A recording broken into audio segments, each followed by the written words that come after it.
Welcome everyone to this week's episode of Unrooted Baseball Edition, and my guest for this week's show is none other than a senior designated hitter on the baseball team, Eduardo Sanchez. Eddie, thanks so much for joining me on the show. No problem, glad to be here. Yeah, so let's start by getting to know you a little bit better. Funny story, you're from San Jose, California, not too far away from here, and you went to Archbishop Mitty High School, a very good baseball program they have over there. Now, I went to Palma School in Salinas, California, about an hour south of San Jose, and our programs met at one point back freshman year of high school when when Archbishop Mitty played Palma. Do you remember anything about that doubleheader? I do not remember anything, but I do remember going up there. It was one of those long days, long bus trip up to that area, but yeah, I remember playing you guys. We also played Hollister High School up there, so we went up there a few times. It was a good time. Yeah, when I was a freshman, we went up to Mitty, so we played up there on their, I think you guys have two fields, right? We do have two fields. We played on the second field, so not the really nice one. Our varsity team was over there, and we played doubleheader on a Saturday. Only thing I remember about it, we lost both games, and I had one base hit.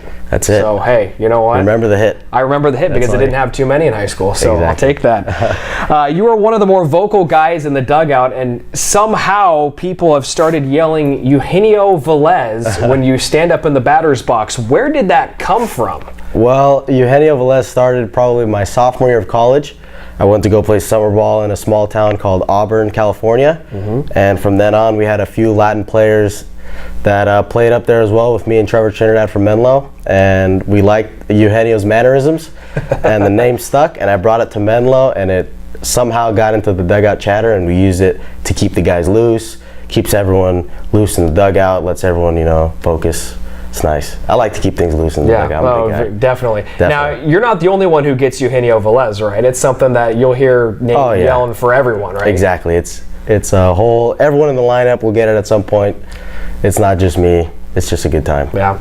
Now, you work on campus in the Office of Information Technology here at Menlo College. How did that come about for you, and what is that experience like? So I'm a management information systems major, and pretty much my background is telecommunications and networks, IT at work, IT since I was maybe a sophomore here at Menlo College, and a bunch of my family does work in the tech industry.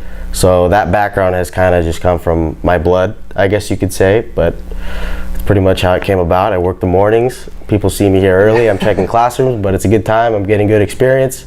I have great bosses. The good thing about Menlo, gives students and student athletes great opportunities to get an internship, start a career wherever they'd like, and so it's a good time. Now, you're a 7 o'clock a.m. guy, am I right? Every morning, yeah. I'm a morning person, so I'm up. How do you do that? It's just, I like to be up early. I've become accustomed to it, and yeah. It's almost like internally, my clock starts at 6 a.m. Well, you're one of those weird people, man, I tell you. Yeah. You've locked down the designated hitter position for this season, so I have to ask, how tough is it to really only hit most days? I wouldn't say it's tough. I'd say it's different. At first, you're only playing on one side of the on the ball, so you only hit. So I think the biggest thing is staying engaged throughout the game, and I try and do that by talking with my hitting coach, Trevor Payne, going over through charts. Ty Mitchell does a great job doing scouting reports, and through there, I try and stay engaged throughout the game, mentally prepare, visualize. But for the most part, it was a little different at first in the beginning of the year, but I got in a good routine, and I feel comfortable there, so anything I can do to help the team. Yeah, absolutely. That's it. Now let's talk about the team a little bit. Last week, Menlo got ranked number 6th in the nation. It is just the second time the program has ever been in the top 25. And of course, the first time was number 25. So this is the highest ranking the program has ever received. How excited were you guys when you found out you were number 6? It was big time. I know a bunch of the guys, especially the upperclassmen, we didn't really like the 25 ranking last year. We felt like we deserved to be a little higher. So I think, when Jake McKinley came here 4 years ago, we wanted to set the precedent and expectation of winning, and having that number 6 ranked it's nice. It gets you recognition for what you've done, and a bunch of the guys liked it. The younger guys, now they know the precedent and they know the expectation they have to play up to, and it was a great team goal to set. But now got to keep winning games and stay ranked. But most importantly, the rankings, it's something that really doesn't mean much. At the end of the day, you win ball games, and it's whoever wins in May, it's gonna take it all. Yeah. Now, immediately following the ranking, you guys dropped a conference game to Biola. It was a makeup from a series that had the last game rained out earlier. And then you guys took 2 out of 3 against San Diego Christian. So 2-2 is not necessarily a bad week because you got a conference series win, but being that you guys only had 2 losses on the year going into that series, it was kind of a bit of a shocker, at least from my perspective.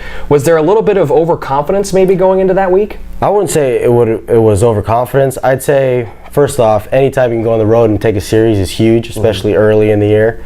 Tallying up wins is big time, especially, for momentum for the team. But anytime you can take 2 of 3 from San Diego. And we also, I felt like we had a good offensive weekend. From a pitching standpoint, we did, pretty fairly well. We could have pitched better.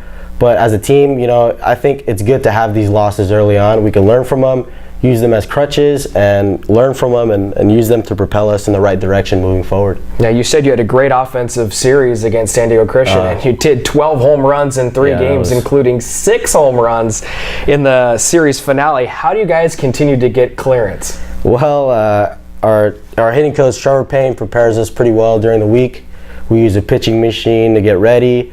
I don't know, it's just kind of the culture here at Menlo. You hit the ball hard. Good things happen, you string together good ABs, and I think because we've created the culture the past 3-4 years here of hitting the ball hard, now it's an expectation, and it's ultimately, that's what it is at Menlo. Yeah, it's a very offensive program. Yeah, you guys hit 2 home runs on Tuesday against William Jessup, a game that you ultimately dropped by a final of 6-3. The Warriors threw 9 pitchers in 9 innings. How hard is it to see so many different pitchers in such a short amount of time? Yeah, I guess you could say it's a little tough, but at the end of the day, each hitter just has to go to their strengths and see a pitch and hit it. So I think the less you think with, say if someone tries to throw their whole staff against you, you think less. Simple is better. So I think a simple approach against those guys, hit the ball hard, good things will happen. You don't want to overthink things. Yeah, it seems like you guys have had a great mindset as of late, especially with all the travel. You guys haven't had a true home series yet this year. What is the grind like? Constantly being on the road, constantly having series that are 8-10 hours away from home.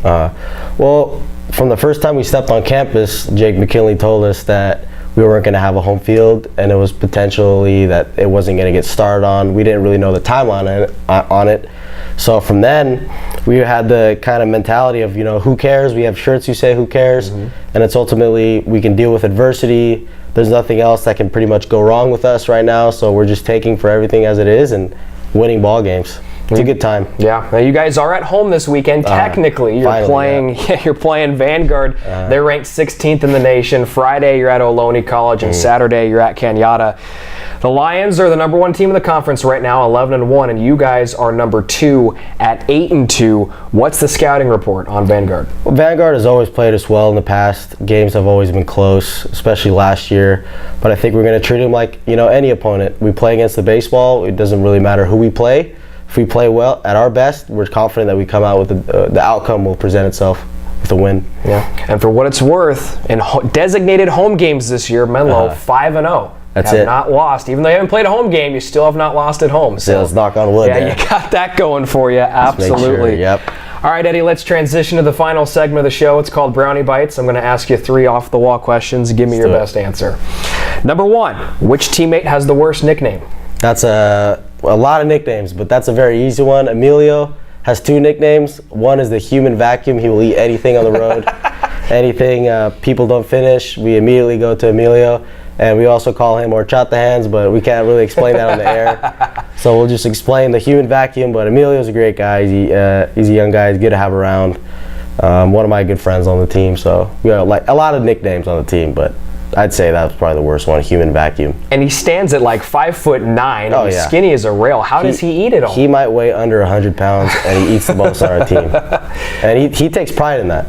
Really? Yeah, he takes pride now. So next time you see him in the cafeteria, let Emilio know. We'll see what round he's on. Exactly. He's on his 4th or 5th we'll do plate. Any eating challenge. Emilio will do any eating challenge. Question number 2. Which teammate of yours is most technologically challenged? I'd have to go with the person that visits me the most at the help desk, and it's probably either Brett Solano or Nate Dotson. But I'd probably go with Brett Solano just because I've helped him numerous times with his phone, his laptop, his monitor, his TV. He even has a pager, so His old school He has a pager. No, I'm just kidding. But, Okay. But yeah, Solano, I think he's a little technologically challenged. Question number 3. You can pick one teammate to join you on a road trip across the country. Who would it be and why? I'd have to go with Justin Bruce. Very quiet guy, sleeps a lot on the bus, and sometimes he brings a lot of snacks. And he's probably one of the most quiet guys on the team. He started the year at the back of the bus, but he didn't like how loud it got. Yeah. So he moved up to the front. He's probably the quietest guy on the bus, sleeps a lot, so it's good for me. Now, who would you not want to bring? Emilio. Emilio, he's going to blow through all the snacks, right? I'm arguably one of the loudest guys on the bus, and Emilio's probably second to none there. So I wouldn't want to travel with Emilio. Yeah. For a long bus ride, at least. Maybe 2-3 hours, but we're talking a road trip across the country. Oh yeah, so not Emilio. So no way. No way, Emilio. Eddie, thanks so much for joining me on the show. Thank you, man. It's a pleasure. And fans, don't forget this week, Menlo baseball does have a home series. They're going to be here in the Bay Area on Friday. It's a 2 o'clock start time. They take on Vanguard, ranked number 16 in the country. It's 2 o'clock start at Ohlone Junior College. That's in Fremont, California. Saturday is a doubleheader starting at 11 o'clock. That will be at Cañada College, located in Woodside, California. And if you can't make it out to any of the ball games, all 3 will be streamed live on the Menlo College Sports Network.